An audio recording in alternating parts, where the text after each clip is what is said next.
Meantime, you've got GM also still trying to increase sales. Its latest tactic, deploying the chairman. That's right, General Motors Chairman Ed Whitacre will soon be coming to a TV set near you. For more on the new ad campaign, Bloomberg editor-at-large Daron Levin joining us live from Detroit. You know, Daron, I read about this, and I'm thinking we've seen this before. I mean, what's up with this? Well, we've seen it a couple times because we've seen Lee Iacocca in his day pitching for Chrysler.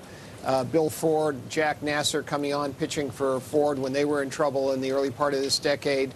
We saw Dieter Zetsche pictured as Dr. Z. Right. And then, of course, Daimler sells Chrysler, so that didn't work out too well. But GM has high hopes for this, and it's not just an ad campaign to sort of reintroduce the new GM.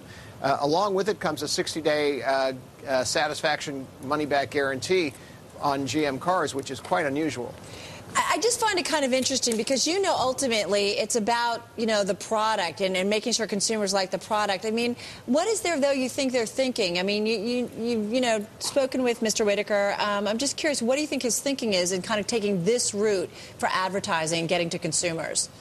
Well, the energy for this comes really from Bob Lutz. Bob Lutz has been basically saying that GM, the best GM models, models like the Chevy Malibu and the Cadillac CTS, are every bit as good and sometimes better than their competitors from Europe and Japan.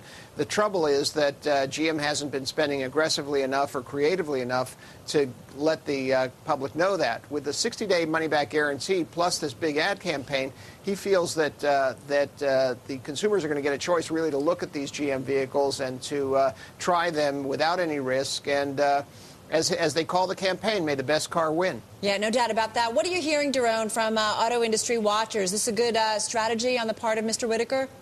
Very mixed reviews. Some advertising industry executives think that this is a good idea, and it really sort of picks up the same kind of energy that Iacocca had.